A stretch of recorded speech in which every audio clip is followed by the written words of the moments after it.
muito obrigado pelo convite. A proposta temática que você nos trouxe, eu vi quando você falou, uma senhora levantou assim, quero ver, né? Eu também quero ver, né? Não sei como é que seria, né? Porque reclamar faz parte da nossa essência, todos nós somos reclamões por nascimento, tanto é que já nascemos chorando, né? Reclamando, então é da natureza essa reclamação, mas, né? Deus é paciente, é sereno, então ele não se ocupa muito com as nossas reclamações.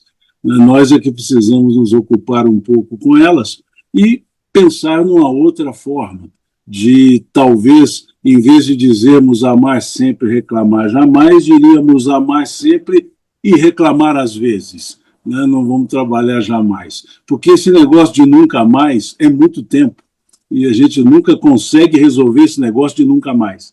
Então, vamos a cada dia, talvez possamos dizer assim, amar sempre e hoje não reclamar, né? Só hoje. E aí amanhã a gente pensa só hoje novamente, e de hoje em hoje, quem sabe, nós deixamos de reclamar. Essa é a ideia, talvez, para exercitarmos. E o amor ele é o cerne, né? Ele é o elemento central de toda a mensagem cristã. Toda a mensagem do Cristo se resume no amor, e, aliás, ele disse, né, que todos os mandamentos se resumiam no amor. E olha que são 613 mandamentos judaicos. Se nós olharmos o Levítico, Deuteronômio e a tradição, são 613 mandamentos. Não são só aqueles 10 do Decálogo mosaico. São 613. E Jesus disse que esses 613 poderiam ser resumidos em um só mandamento: amar. A Deus e ao próximo é o direcionamento do amor, mas amar é o mandamento. Simplesmente isso. Então, o cerne da lei é amar. E é interessante porque Jesus disse que o amar a Deus e amar ao próximo, ele diz assim, desses dois mandamentos dependem toda a lei e os profetas. Veja como Jesus, ao ser chamado para dizer qual era o maior dos mandamentos, ele foi dizer que era o amar a Deus e ao próximo, e disse que desses dois mandamentos, amar a Deus e ao próximo, toda a lei e os profetas dependeriam dele. Então ele resume tudo nisso, apenas amar. E é interessante porque logo depois que ele explica isso, é que acontece o fenômeno da transfiguração. É logo depois dessa passagem. Ele deixa o diálogo com esse doutor da lei e sobe ao monte com 3 discípulos e lá transfigura.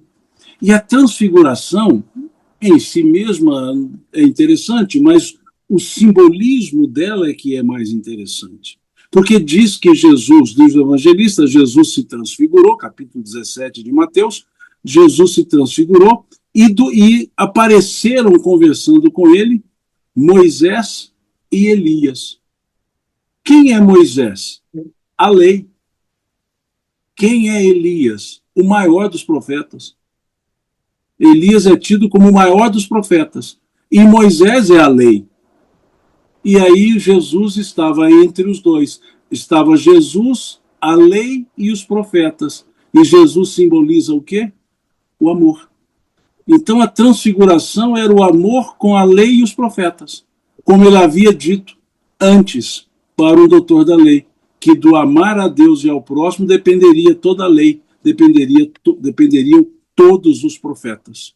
Então percebamos que toda a estrutura do pensamento cristão está voltada para o amor. É o resumo da lei e os profetas.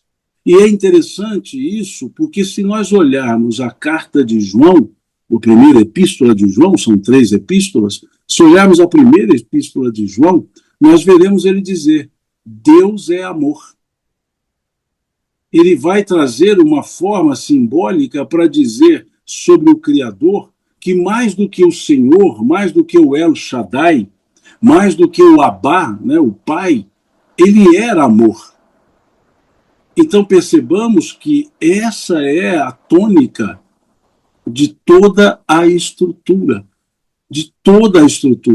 do Novo Testamento, dos evangelhos, da mensagem do Cristo. E aí nós podemos fazer um silogismo. Deus é amor. Nós somos a imagem e semelhança de Deus. Logo, nós somos a imagem e semelhança do amor. Significa que nós somos amores, com A minúsculo. Nós somos amores, derivados de um grande amor, que é o próprio Criador. Então, o amor, ele faz parte da nossa essência. O amor, ele é um componente da nossa estrutura existencial. Nós somos amores que podemos amar. Muitas vezes não queremos amar, mas temos todo o potencial para amar. Temos todo o potencial para sermos amorosos, porque derivamos do próprio amor, que é o Criador. A imagem e semelhança do amor também nós somos. Se nós olharmos o Salmo 82, no versículo 6, nós veremos lá o salmista dizendo: vós sois deuses. E se olharmos o capítulo 10 do Evangelho de João, nós veremos Jesus perguntando: o salmista não disse sois deuses? Por que não agis como tal?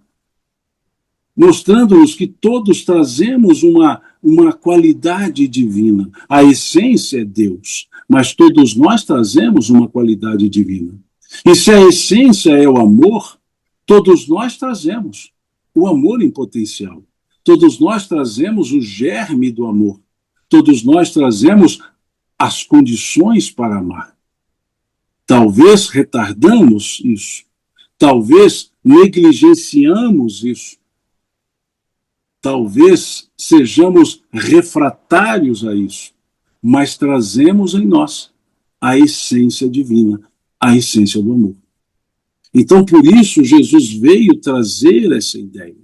E trabalhar com o amor, mas diria o amor em movimento. Porque Jesus ele era uma demonstração viva da amorosidade.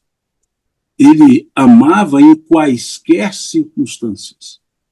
Até mesmo na cruz, que ele podia estar reclamando, ele estava amando, dizendo: Pai, perdoa-os, eles não sabem o que fazem. Então percebamos que quaisquer situações permitem-nos amar, quaisquer que sejam, mesmo as adversas, principalmente as adversas. Não foi por outro motivo que Jesus diz: amai os vossos inimigos. Ele retrata um mandamento que está lá no Levítico: amarás o teu próximo e aborrecerás o teu inimigo. Esse é o mandamento. E se nós olharmos o capítulo 5 do Evangelho de Mateus, nós veremos Jesus falando: ouviste o que foi dito, amarás o teu próximo e aborrecerás o teu inimigo. Eu, porém, vos digo, amai os vossos inimigos. Vejam como ele traz a essência para a adversidade. Amar os que nos amam seria só consequência. Agora, amar aqueles que nos detestam é um movimento, é uma ação amorosa, é uma atitude de amor.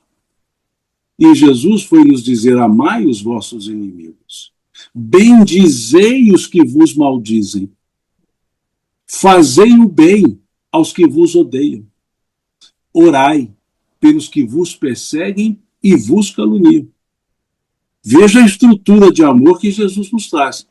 Em todas as circunstâncias que nós poderíamos reclamar, ele está dizendo para termos conduta amorosa. Amai os vossos inimigos, bendizei os que vos maldizem, fazei o bem aos que vos odeiam, orai pelos que vos perseguem e vos caluniam. E ele explica para que tudo isso.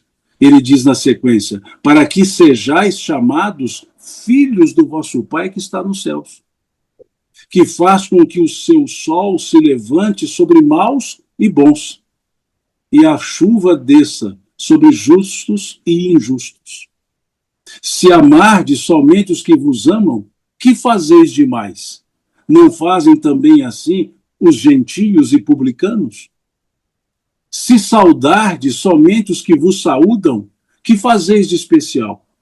Não fazem assim os gentios e publicanos? Sede, pois, vós perfeitos, como perfeito é o vosso Pai que está nos céus.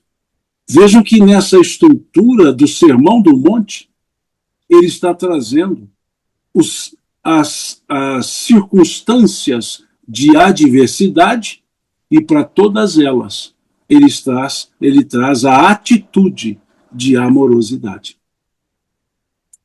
E vai comparar aqueles que se diziam superiores, ele vai comparar aos que eles diziam inferiores, que eram os gentios e os publicanos. Quando ele diz, não fazem o mesmo os gentios e publicanos, ou seja, ele dizia, se vossa justiça não exceder a justiça dos homens, que fazeis demais?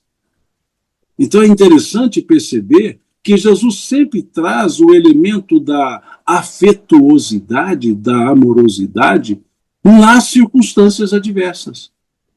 Ele raramente fala de amor nas circunstâncias propícias, mas ele fala do exercício do amor nas circunstâncias adversas. É como se dissesse, se não está bom, ama mais. Se ainda não ficou bom, ama mais. Porque essa é a tônica, esse é o grande germe que nós trazemos para o nosso processo evolutivo. E talvez não observamos isso. E precisamos avaliar que o amor, ele tem um antagonista, ele tem uma antítese, que não é o ódio, é a indiferença. É a indiferença. Quando ficamos indiferentes às outras pessoas, nós não temos amor. É a ausência completa do amor. Quando a dor alheia não nos toca, quando a circunstância adversa alheia não nos chama atenção, quando nos acostumamos a passar pela rua e vemos pessoas dormindo ao relento, sem o que comer, pedindo alimento, e não nos toca, isso é a antítese do amor, porque isso é a indiferença. Ficar indiferente às pessoas. Sugeria o apóstolo Paulo, alegrai-vos com os que se alegram e chorai com os que choram, dizia ele na sua carta aos Coríntios. Então é importante nós percebermos que o amor não pode se esfriar, que aliás está lá no capítulo 24 do Evangelho de Mateus, quando Jesus fala do sermão profético, quando ele diz, e por se espalhar a iniquidade, o amor de muitos esfriará. E por ele esfriar, a humanidade se perde, ou se perderá.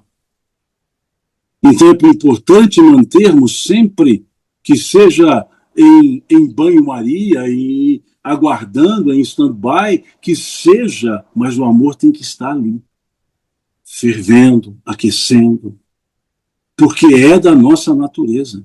A nossa natureza não é odiar. A nossa natureza não é ficar indiferente. Tanto é que, quando odiamos, nos sentimos mal. O ódio nos faz mal. O ódio derrama em nós um veneno para autoaniquilação. A indiferença nos faz frios, individualistas. E o amor é que nos permite a coletividade. É o amor que nos abre a alegria. É o amar as pessoas, no sentido mais amplo que Jesus nos trouxe, que dá sabor, que dá colorido, à vida. Quando se pratica um ato benévolo, leva-se cor, leva-se sabor para as pessoas. Sabor de vida, cor da vida.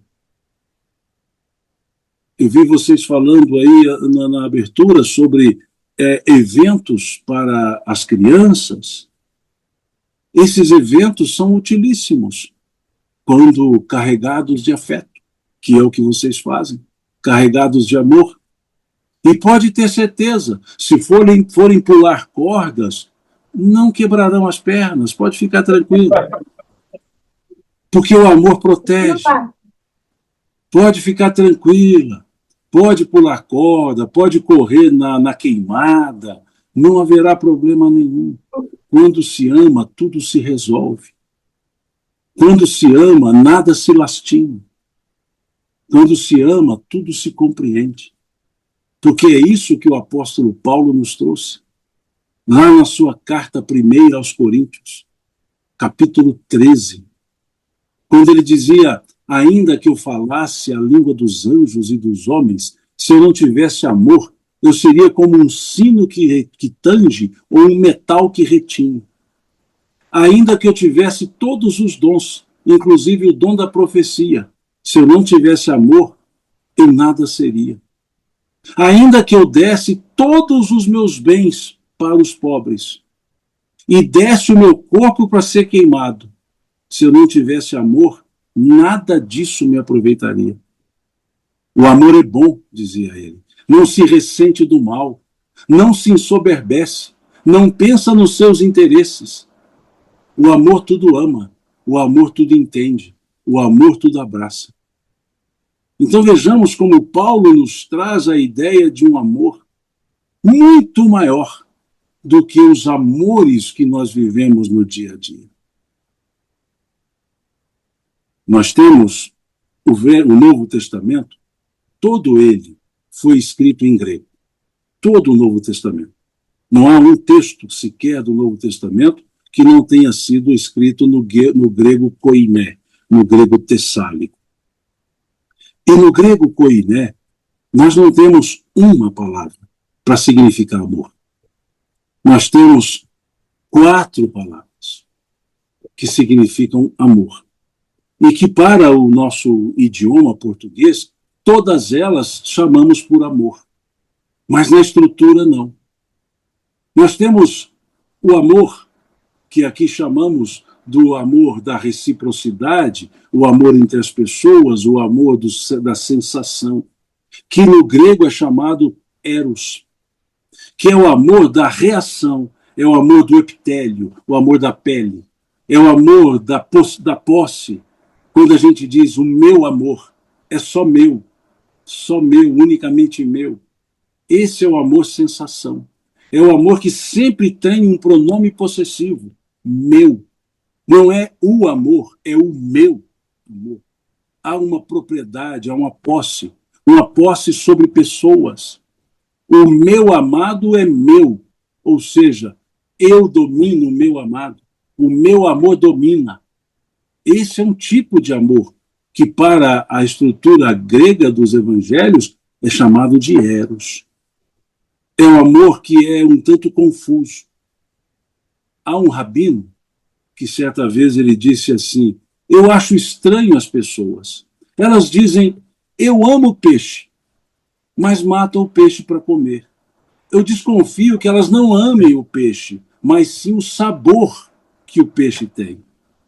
Assim são as pessoas também. Elas dizem, eu amo determinada pessoa, mas eu acredito que ela não ame determinada pessoa, e sim o prazer e o bem-estar que essa pessoa gera nela. Esse é o amor eros. Esse é o amor que pensa em quem ama e não necessariamente em quem é amado. É aquele amor que fala, eu não posso perder você, porque se eu perder você, a minha vida acaba. Ou seja, a vida do outro pode acabar, mas a minha não. Esse é o amor da propriedade, da posse. É aquele amor até bonito, mas que diz assim, os cônjuges, não, eu quero morrer primeiro do que você. Por quê? Para eu não sentir a dor da sua morte. Você pode sentir a dor da minha, mas eu não vou sentir a dor da sua.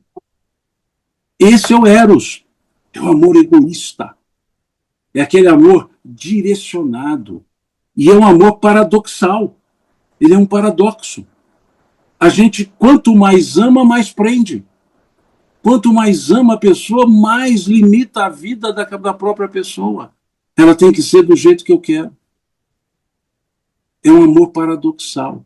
É aquele amor que Saulo tinha por Abigail, contado lá no livro Paulo Estevão. É aquele amor possessivo. Aquele amor que gera o ciúme que adoece. É aquele amor da exclusividade. Como eu amo essa pessoa, só eu posso existir para ela, mais ninguém. Então é um amor paradoxal. E esse amor nós encontramos. Amor não só a pessoas, mas amor a ideias, amor a coisas, amor às circunstâncias, que são sempre paradoxais. É aquele amor de um poema muito bonito, aliás, o poema de Luís de Camões, escrito lá no século XVI, que foi até musicado no século XX por uma banda de rock muito interessante, chamada Legião Urbana, que ela musicou o poema de Camões. Quando Camões dizia: o amor é o fogo que arde sem se ver, é ferida que dói e não se sente, é um contentamento descontente, é dor que desatina sem doer. É um não querer mais que bem querer, é um solitário andando por entre as gentes, é o nunca contentar-se de contente, é cuidar que se ganhe e se perder, é estar-se preso por vontade, é servir a quem vence, o vencedor, é ter para com quem nos mata a lealdade. Como pode o amor causar no coração dos homens amizade, se tão contrário a si é o mesmo amor? Qualquer semelhança com a letra da música Monte Castelo não é mera coincidência. É que Renato Russo foi lá e trouxe esse amor confuso, esse amor das contradições, a dor que desatina sem doer. É um que se prende por vontade, é um não querer mais que bem querer. Vejam o paradoxo que é esse amor, que é o amor que muitas vezes nós buscamos. E esse amor decepciona. Esse amor frustra. Então, por isso, dizem os gregos que o eros é o sentimento da pele, é o epitélio, é o que nós podemos chamar amor-sensação. Que aqui, para entender melhor, na nossa língua ocidentalizada, podemos dizer, é a paixão. E a paixão, ela tem duração. Ela tem um prazo de validade. Porque ela se prende a um motivo e não a um sentimento. Então esse é o eros. E temos um amor mais amplo, bonito, chamado storgé, que é o amor de família. Mas continua possessivo. Em vez de falar meu, fala nosso. Ou seja, o pronome possessivo continua. Não é mais o meu, porque família é uma coletividade, então é o nosso. A nossa família. E essa nossa família, ninguém tasca, ninguém mexe com ela, porque ela é nossa. Só interessa a nossa família. Formamos um nicho, fechamos ali na família. São vários amores, mas são todos nossos. É o amor paternal, maternal, é o amor filial, é o amor entre irmãos, é o amor conjugal, tudo dentro do storgé, tudo dentro do amor de família. Por exemplo, qual é a característica do amor maternal? É amor de doação. Amor de doação. A mãe ama o primeiro filho, nasce o primeiro filho, ela ama, o pai também. Nasce o segundo filho, ela ama. Nasce o terceiro filho, ela ama. Nasce o 28º filho, ela ama. Não interessa a quantidade de filhos. Ela nunca deixa de amar. É uma cornucópia de amor, né? Aquele símbolo da mitologia grega da cornucópia do alimentos, né? O chifre que sempre saía alimentos. A a maternidade, a paternidade também é assim. Sempre sai amor. Não interessa quantos filhos. Ama, ama, ama. E por que é de doação? Porque é o amor que não precisa voltar para continuar indo. Os pais não precisam saber que são amados pelos filhos para amarem os seus filhos, porque é um amor incondicional. Porém, é um amor egoísta. Um amor de mãe egoísta? Sim. Imaginemos uma cena. Duas mães na sala onde vocês estão. Do lado de lá, do outro lado da parede, duas crianças. Cada uma filha de uma mãe. Daquelas duas mães que estão aí no salão. E elas estão brincando de forma tal que as mães não as veem, mas as ouvem. E de repente se ouve um choro. Saem as duas mães correndo. E uma diz assim, graças a Deus, é o filho da outra que está chorando, não é o meu. Vejam. Ah, não, mas ela ajuda a outra mãe, sim, com o coração aliviado. Então ainda é um amor egoísta. Ainda é um amor personificado. Ainda é um amor personalista. Mas é amor. É amor.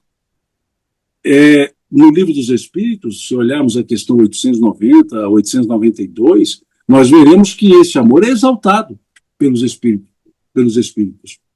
Eles tratam do amor maternal, do amor filial. Mas é preciso perceber que ele é amplo dentro de um universo restrito. É um amor mais amplo, mas dentro da casa. Ou seja, dentro da família. Khalil Gibran, o poeta libanês, no livro Areia e Espuma, ele diz que o amor só será pleno na Terra quando as mães amarem os filhos das outras como amam os seus. E aí ele diz, então, o amor será pleno na Terra. Um trecho, digamos, uma percepção desse poeta, belíssimo poeta, né, poemas belíssimos que ele tem, que é Gibran, Khalil Gibran, um poeta libanês. Então é interessante perceber isso. Ele fala da relação do amor da mãe, dos pais para com os filhos, dizendo assim, vossos filhos, isso é no livro O Profeta, vossos filhos não são vossos filhos, são os filhos e as filhas da ânsia da vida por si mesmo. Vêm através de vós, mas não de vós. E embora vivam convosco, não vos pertencem. Vós, pais, sois arcos, dizia ele. Vossos filhos são flechas. Quanto mais se dobra um arco, mais longe se arremessa uma flecha. Dobrai-vos, pais, como arcos vivos que são, e arremessai vossos filhos rumo à eternidade. Então veja como que Gibran está querendo ampliar essa ideia. Porque está certo, se você perguntar às mães, elas dizem assim, não, eu crio meus filhos é para o mundo.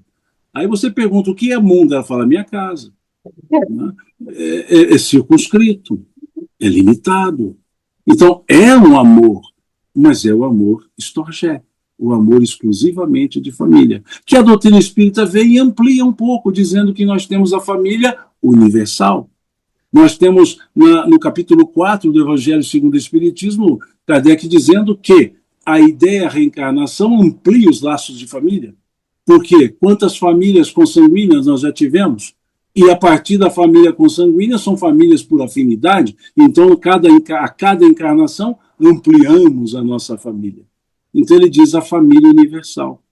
Tudo bem, quando as mães amarem os filhos das outras como amam os seus. Essa é a ideia da família universal. Mas temos um outro tipo de amor, também trazido na estrutura do Novo Testamento, na língua grega, que é o amor fíleo. Daí a palavra filantropia, fíleo, que significa o amor fíleo? É o amor da horizontalidade, em que nenhum é maior que o outro. É o amor da amizade. Não me refiro a coleguismo, a amizade. Aquilo que Jesus disse para os discípulos, já não mais vos chamo servos, porque o servo não sabe o que faz o seu senhor. Tenho-vos chamado amigos, pois tudo quanto aprendi do meu Pai vos tenho dado a conhecer. Vós sereis meus amigos se fizerdes o que vos ensino. Então vejamos que Jesus enaltece a ideia do filho. como enalteceu a ideia da família universal, quando lá na casa de Pedro, curando diversas pessoas, chega uma pessoa e diz: tua mãe e teus irmãos estão lá fora. E ele diz assim: quem é minha mãe e quem são meus irmãos? E ele olha para todos que estão na casa e diz assim: todo aquele que faz a vontade do meu Pai que está nos céus é minha mãe e são meus irmãos. Ele não rebaixou a família ao nível dos estranhos. Ele elevou os estranhos ao nível da família. Para ele, todos aqueles seriam família. Então ele trata do storgé e ele trata do fíleo, conclamando pela amizade. E o que é a amizade? É um sentimento original e um sentimento que compreende muito bem a pessoa. Porque um amigo, ele nunca quer transformar o outro amigo. Ele gosta do amigo do jeito que ele é. Tem até uma letra de música, que eu não vou cantar, óbvio, em respeito a vocês, tem uma letra de música que é cantada muito no movimento espírita, ela já é de domínio público, ninguém sabe quem é o autor, que se chama Gosto. E a música diz assim: gosto de você assim, como você é. Pode me amar assim, como você quer. Quero ter você e não quero saber, pois se assim não fosse, como poderia ser? De um outro jeito, eu abraço os seus defeitos. Gosto dos seus olhos, do jeito que me olham. Seja assim tão sua, mas me ame sempre igual, em casa ou na rua. Deixe que o vento penteie os seus cabelos, mas faça dos meus olhos para sempre seu espelho. Deixe que a noite traga a canção, mas deixe que eu lhe guarde dentro do meu coração. Essa é a música da amizade. Porque o amigo não quer transformar o amigo. A amizade respeita a individualidade. O amigo não cobra do outro amigo. Imaginemos, casal. Né? Suponhamos que um dos cônjuges viaja, o marido viaja, e fica 5 dias fora. E no 4º dia que ele manda uma mensagem para a esposa, que ele telefona para a esposa, e ela atende lá e fala assim: por que você está me ligando somente agora? Ele tenta explicar, mas não consegue. Aí ele desliga o telefone e liga para o amigo. E o amigo diz assim: que bom que você está me ligando agora. O amigo não cobra. Não interessa se tem 4, 5, 6 dias que você não contacta comigo. Mas que bom que você está contactando agora. Mas o amor sem amizade cobra. O amor sem amizade, ele cai lá para o Eros. Ele exige. É o amor exigente. E o amor filial não. É o amor da filantropia. É o amor da compaixão. É aquele amor do personagem da parábola do samaritano. É o único dos personagens que é colocado um sentimento nele. O personagem que é assaltado é um homem, só diz assim: um homem descia de Jerusalém para Jericó e foi assaltado por salteadores. E aí diz: e pelo mesmo caminho descia um sacerdote, passou de largo, viu e passou de largo. Descia um levita, viu e passou de largo. Mas um samaritano que ia de viagem viu caído, movido de íntima compaixão, aproximou-se dele. Movido de íntima compaixão. Aquele caído era um desconhecido, mas era um amigo da existência. E ali aquele homem, movido de íntima compaixão, ele se aproxima daquele que precisava do auxílio, sem perguntar, apenas auxiliar. E deu a ele o que ele precisava: mel, azeite e vinho. O azeite é emoliente, ele é um calmante para as feridas, ele é emoliente. E o vinho, ali, ele era antisséptico. Ou seja, quando se cuida de uma pessoa, se dá ânimo a ela e também acalma a ela. E ali ele fez isso. Esse é o amor da amizade. Era o amor que Paulo tinha, não por Abigail, mas que ele passou a ter pelos gentios, em que ele se sentia como os gentios. Como ele dizia, fiz-me de tudo para com todos, para ganhar alguns. Fiz-me de fraco para estar com os fracos, de forte para estar com os fracos, com os fortes. Fiz-me de sem lei, embora sob a lei de Deus, para estar com os de sem lei. Esse é o amor filial. Esse é o amor da amizade. Esse é aquele amor que Jesus pediu aos discípulos que desenvolvessem uns pelos outros. Esse era o amor característico que nós encontramos lá na questão 895 do Livro dos Espíritos, que é o amor que dá o sentimento à justiça. Lá ele vai falar de justiça, como respeito aos direitos dos outros, e coloca o amor como elemento para entender a justiça.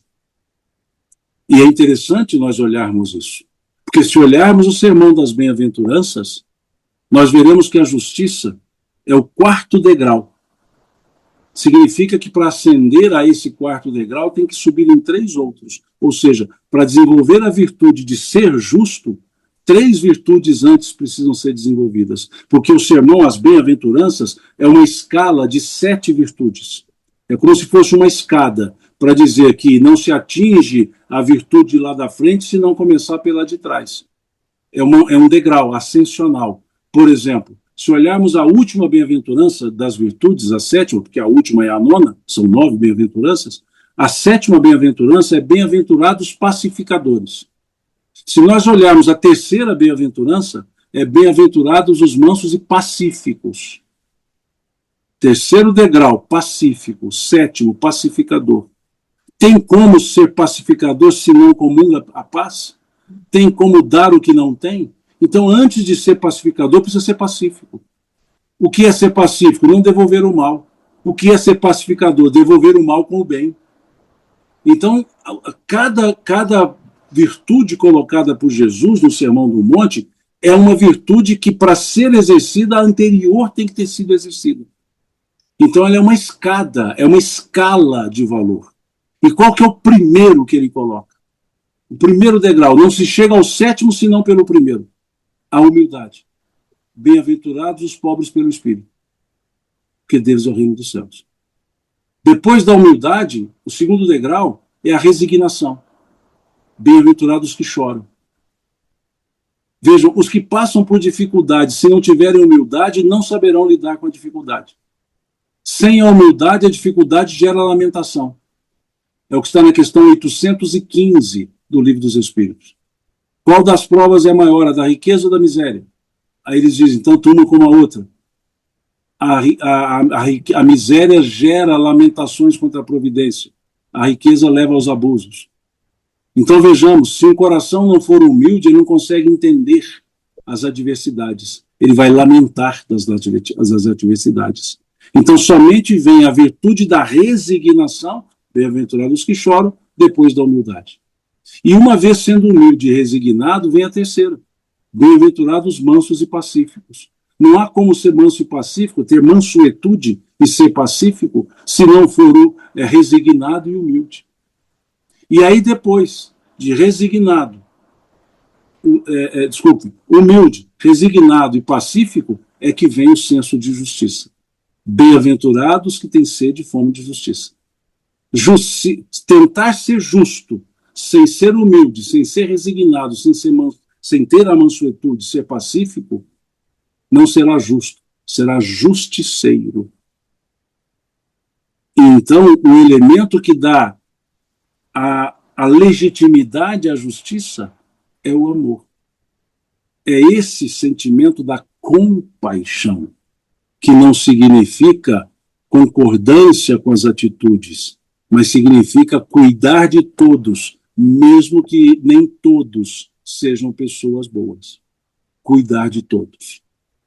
E há um outro tipo de amor, que é o corolário do amor, que é o real sentido do amor, que é o ágape, a palavra ágape, que significa amor transcendente.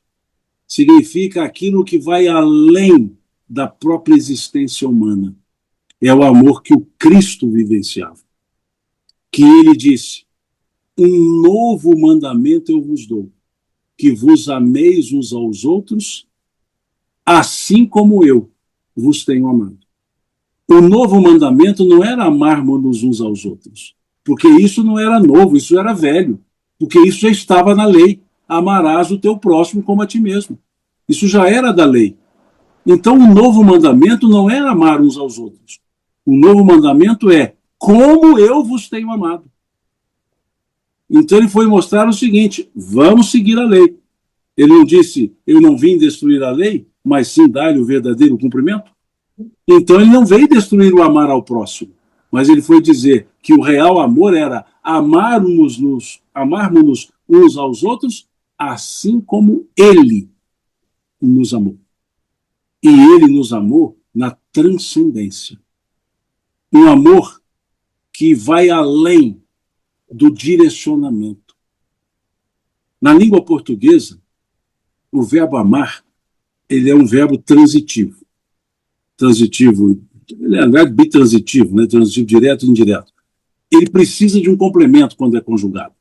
Diferente dos verbos intransitivos, que você conjuga o verbo e não tem que ter complemento. Por exemplo, o verbo nascer. O verbo nascer é intransitivo. Se eu digo eu nasci, todo mundo já entendeu. Não preciso ter um complemento. Agora, o verbo gostar, por exemplo, é transitivo. Eu digo eu gosto. E aí?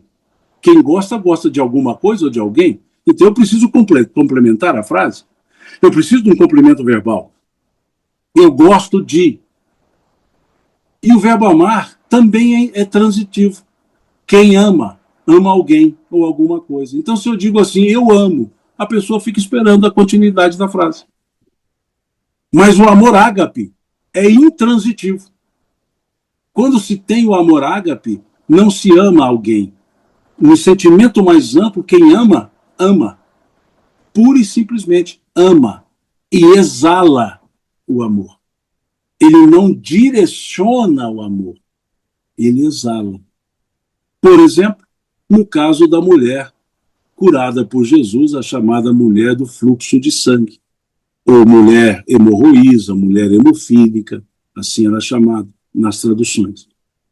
Como acontece o fato?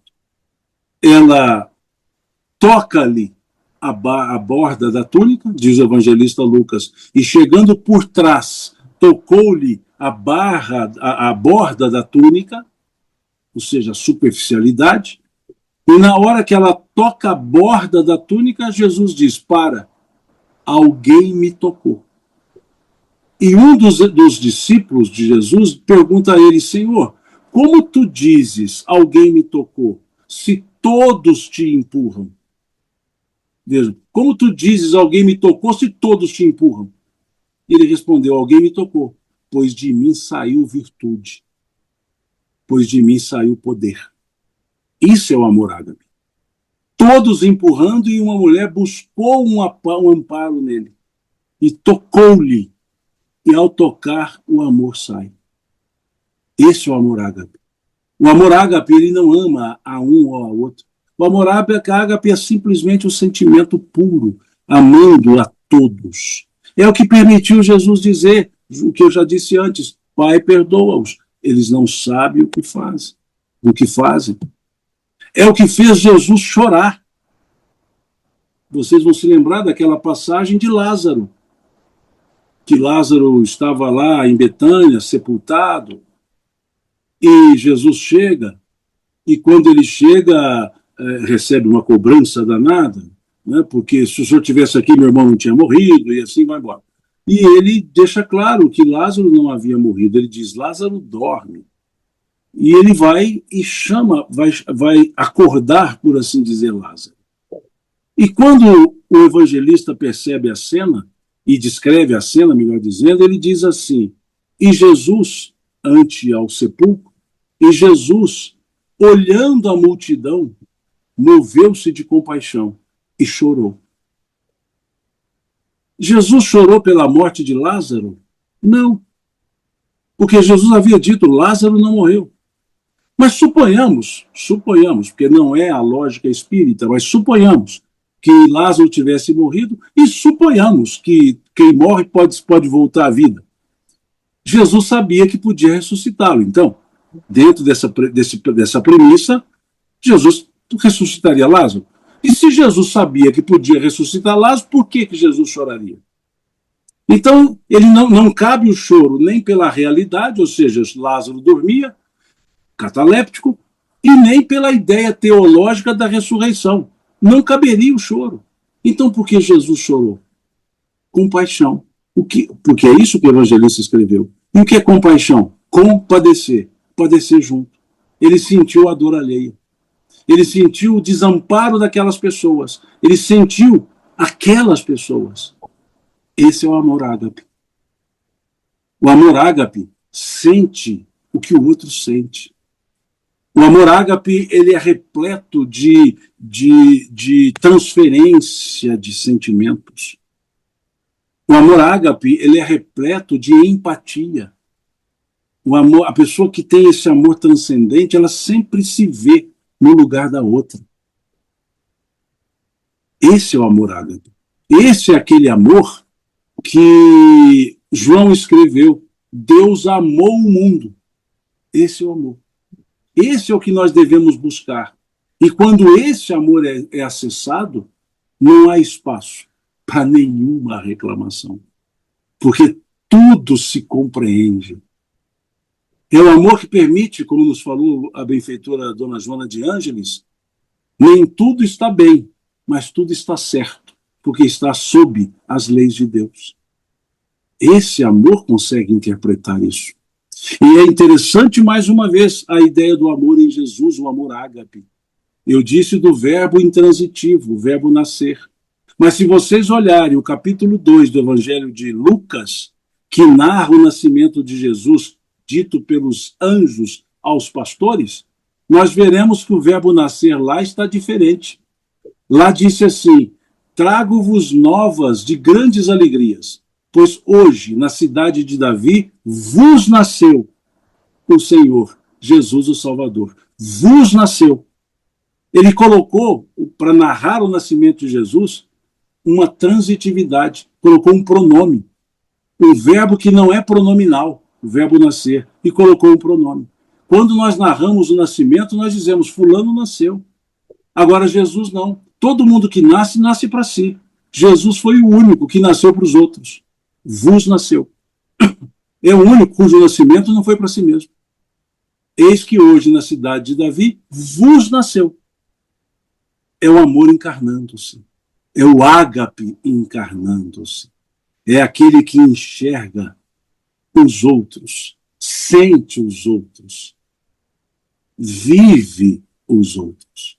Por isso, o amor é uma bandeira de luz, uma bandeira que clareia caminhos. O amor é esse que envolve as pessoas.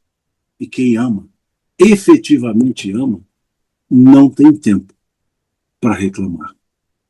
Não tem por que reclamar. Porque sabe que tudo está certo, mesmo quando não nos parece que tudo está bem. Mas tudo está certo. Porque não há nada que fuja às leis de Deus. E se as situações não são as adequadas, amemos. Se não ainda está bom, amemos mais. Se ainda não ficou bom, amemos mais ainda. Amemos sempre. Sempre. Porque essa é a tônica. Esse é o sentimento da vida. E aí sim, entendendo esse amor belíssimo, o ágape de Jesus, que nunca se lamentou de nada, nós vamos perceber a amorosidade numa frase que, para nós, deve ser recebida com alento, como um alento, e como uma segurança para a vida. Quando ele diz assim: vinde a mim, todos vós que estáis cansados, fatigados, e eu vos aliviarei. Tomai sobre vós o meu jugo, aprendei de mim, que sou manso e humilde de coração, e encontrareis refúgio para as vossas almas, porque leve é o meu fardo, suave é o meu jugo. Ao ouvir uma frase dessa, o que nós temos que fazer é correr para o abraço. É correr para o abraço nos braços do Cristo, que é aquele que nos acolhe, amando sempre, nos acolhendo e nunca cobrando nada de ninguém, recebendo o que nós pudermos dar, mas amando, amando sempre. Como ele mesmo disse, estarei convosco até a consumação dos séculos. Não vos deixareis órfãos. Não se turbe o vosso coração. Credes em Deus, crede também em mim. Tenho-vos dito isto para que em mim tenhais paz. No mundo tereis aflições, mas tende bom ânimo. Eu venci o mundo, disse ele. Então, tendo Jesus, nós sempre teremos o amor conosco.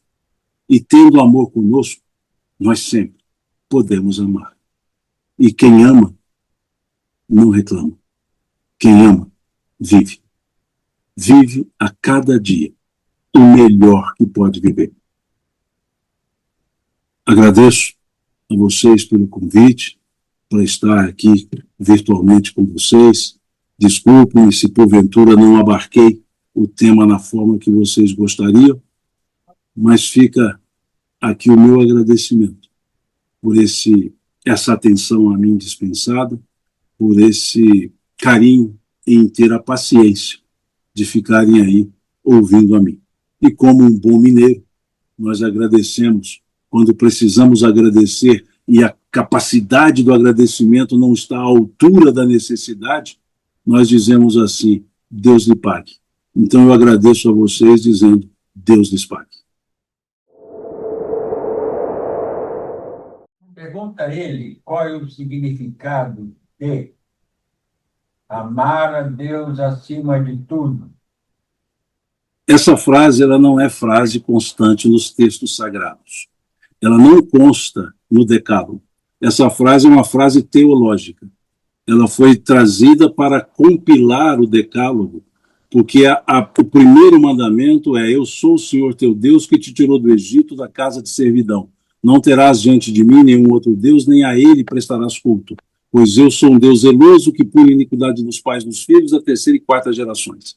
Mas quando se trouxe a estrutura teológica, em especial para a Igreja Católica, colocou-se nesse mandamento essa expressão, amar a Deus sobre todas as coisas. Então, essa é uma expressão teológica, mas que exprime realmente que não se tem como amar a nada se não se ama a Deus, porque Deus é a expressão pura do amor. Então, é necessário que eu beba na fonte do amor, para que eu possa espargir o amor.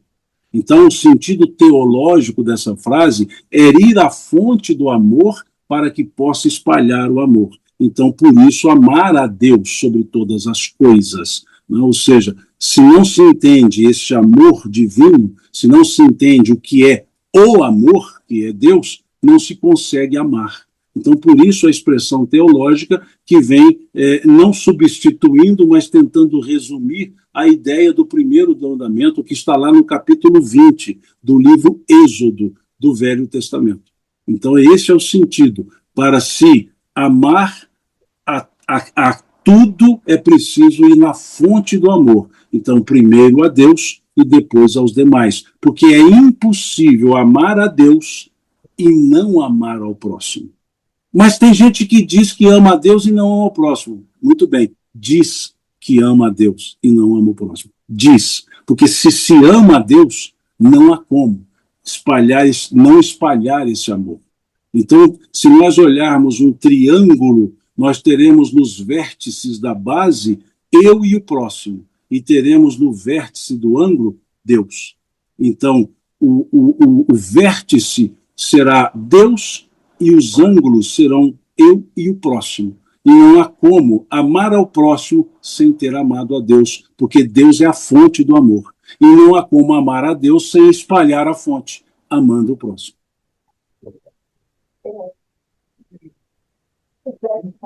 Na verdade, é um agradecimento, porque eu sempre testei gramática e nunca entendi esse negócio de verbo transitivo.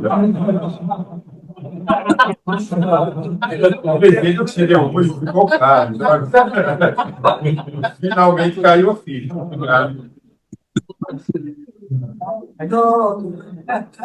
Foi boa. Nós aqui estamos muito tempo, já esquecemos da gramática do português. Adolfo, tem uma pergunta? Existe um entendimento de que, em cima do mandamento amar ao próximo como a si mesmo, e se você não ama a si mesmo, se você tem uma baixa autoestima, um alto amor, você estaria incapacitado de amar ao próximo. Você concorda com isso? Ou existe uma possibilidade de uma pessoa que, por razões psicológicas, tem um baixo amor a si mesma e, ao mesmo tempo, ela tem a condição, através do amor que ela tem por Deus, de amar ao próximo? Ou não? É uma condição amar a si mesmo para amar ao próximo? Em tese, o que não se dá, o que não se tem. Não é possível doar aquilo que eu não tenho. Mas essa expressão que não se ama ao próximo, não se amar a si mesmo, aquele que não se ama, não ama ninguém, era uma expressão que eu chamaria mais de força de expressão do que de expressão. É mais uma ideia para a pessoa se autovalorizar, como dando a ela um sentido de bom ânimo. Porque, vejamos, há pessoas que são abstraídas do senso de si próprio, alienados, mentais, que amam pessoas, amam os seus pais. Isso é uma expressão que é muito usada para elevar a autoestima. Mas não é uma questão de eu tenho que me amar. Todos nós nos amamos. O que acontece é que nós podemos, muitas vezes, nos depreciar, não porque não nos amamos, mas porque não descobrimos nossas potencialidades, porque não descobrimos nossas forças. E aí, nós então nos depreciamos. Vem a ideia da baixa autoestima. Não é a ausência de uma autoestima, é baixa autoestima. É um aspecto, muitas vezes, patológico, outras vezes sociológico, outras vezes até obsessivos, não vou entrar nesse mérito, mas é um processo de desestímulo a si mesmo. Mas a pessoa sempre se ama, tanto se ama que se preserva, tanto se ama que se protege. O instinto natural de autopreservação. Agora, quando se usa essa frase, eu também já usei algumas vezes, é para dar aquele reforço para a pessoa olhar para ela também, para ela perceber, assim como ela quer que as outras pessoas, por amá-las, estejam bem, que ela também esteja bem. Que ela comece a olhar para si e ame a si, como ama o próximo. É como se invertesse o direcionamento para ela dizer assim para ela, olha, eu amo tanto as pessoas e me deprecio, por que isso? Então deixa eu olhar mais para mim, deixa eu amar a mim mesmo. Então são frases que eu chamaria de efeitos psicológicos e emocionais, mas que não são frases que exprimam realidade absoluta.